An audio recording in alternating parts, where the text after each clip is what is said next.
Это программа «Актуальное интервью», в студии Иван Лазаренко. Здравствуйте.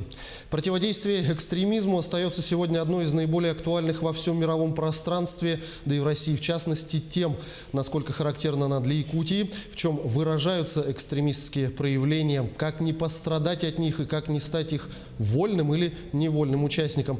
Об этом сегодняшнее интервью с помощником прокурора республики по надзору за исполнением законов о федеральной безопасности, межнациональных отношениях, противодействии экстремизму и терроризму, младшим советником юстиции Александром Гуровым.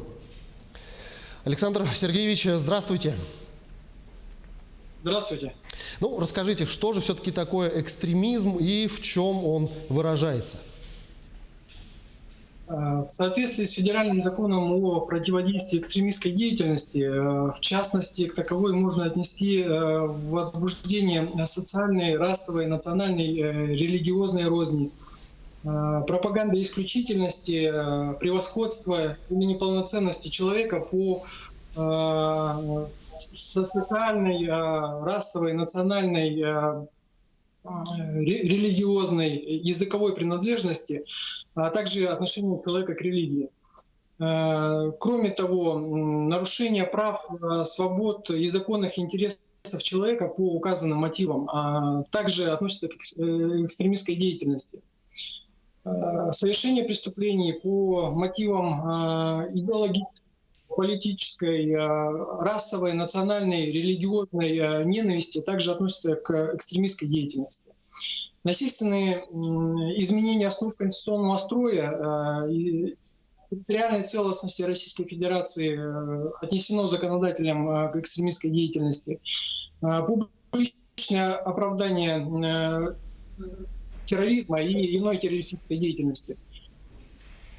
Кроме того, необходимо отметить, что публичные призывы к осуществлению указанных действий также законодателем отнесено к осуществлению экстремистской деятельности. Ну вот если говорить о проявлениях экстремизма, то в чем они выражаются и на кого, как правило, этот экстремизм бывает направлен?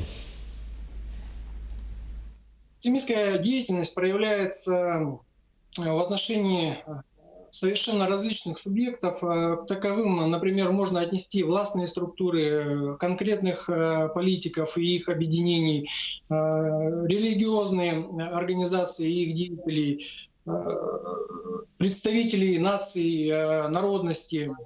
Отсюда, соответственно, и вытекают формы экстремизма, то есть формы проявления экстремизма.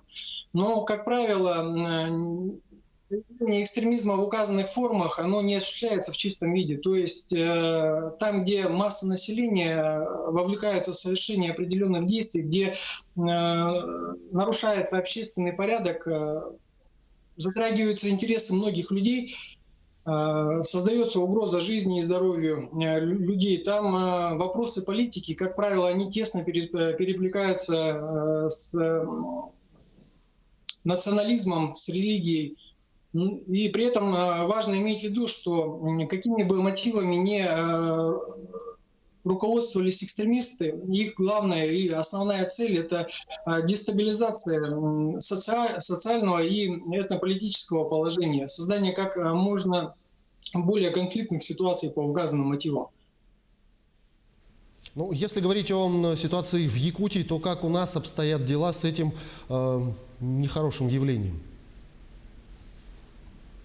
К сожалению, в нашей многонациональной толерантной республике также имеют место факты проявления экстремистской деятельности. Правоохранительные органы ежегодно выявляют людей, которые своими безответственными действиями создают реальную угрозу для общества. Так, только с 2018 года по настоящее время к административной ответственности за правонарушение экстремистской направленности привлечено более 30 лиц.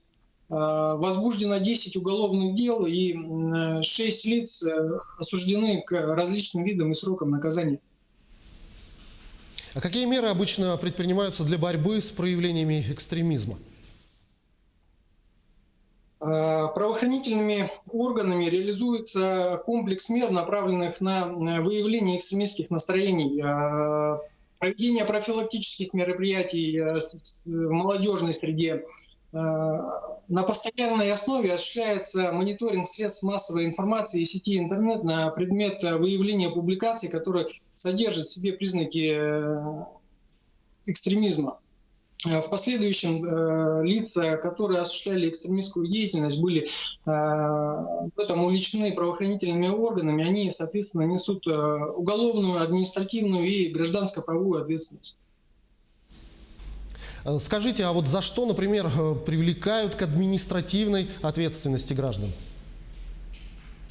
Кодекс Российской Федерации об административных правонарушениях предусматривает наступление ответственности за совершение противоправных действий, которые могут носить экстремистский характер или исходить из экстремистских побуждений. Например, к таковым можно отнести нарушение законодательства о свободе совести, свободе вероисповедания и религиозных объединений. Кроме того, административная ответственность наступает за производство и распространение экстремистских материалов. К таковым можно отнести документы, которые предназначены для обнародования и содержат в себе призывы к осуществлению экстремистской деятельности, либо оправдывают или обосновывают осуществление такой деятельности. Кроме того, в соответствии с статьей 23 наступление административной ответственности предусмотрено также за публичное демонстрирование нацистской атрибутики или символики, а также символики и атрибутики экстремистских организаций и пропаганду указанных наименований.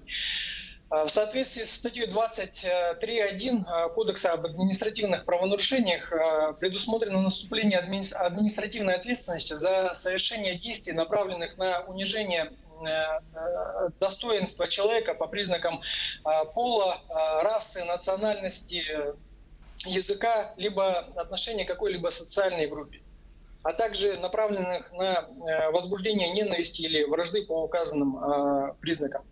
А можно ли говорить, вот то, что вы перечислили, характерны ли эти правонарушения для нашей республики? В последние годы на территории республики наиболее актуальными остаются вопросы пресечения распространения в сети интернет информации экстремистской направленности и оскорбления на национальной почве. Озвученные действия наказываются штрафом в размере от 10 до 20 тысяч рублей, обязательными работами на срок до 100 часов и, соответственно, административным арестом на срок до 15 суток. Многие пользователи сети интернет различных социальных сетей, мессенджеров, они ошибочно полагают, что как авторы публикаций, содержащих признаки экстремизма, они смогут остаться вне поля зрения правоохранительных органов и не понесут соответствующей ответственности.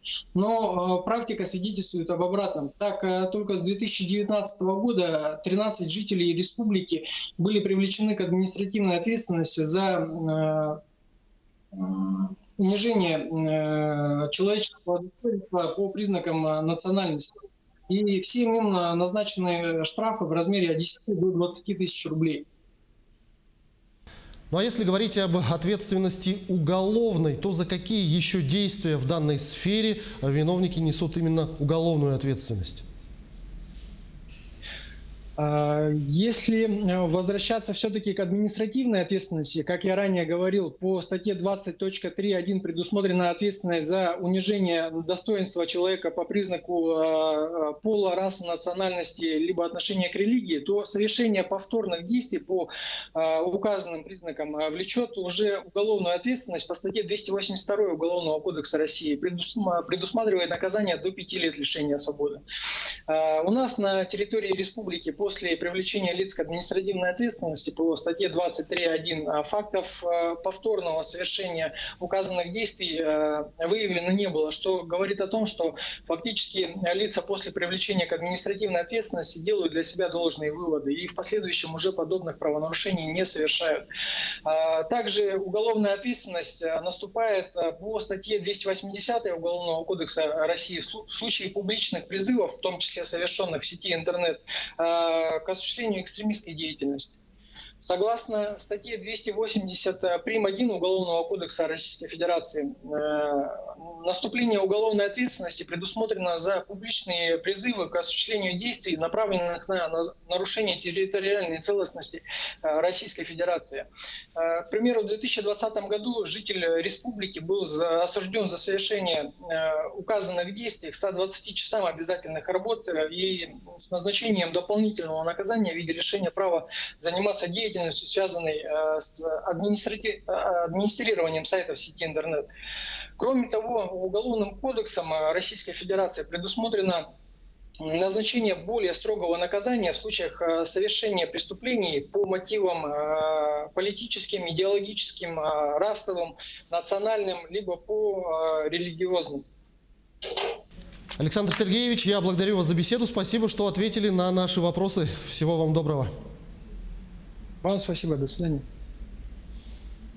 Это была программа «Актуальное интервью». Но противодействие экстремизму мы говорили сегодня с помощником прокурора республики по надзору за исполнением законов о федеральной безопасности, межнациональных отношениях, противодействии экстремизму и терроризму, младшим советником юстиции Александром Гуровым. До встречи в эфире.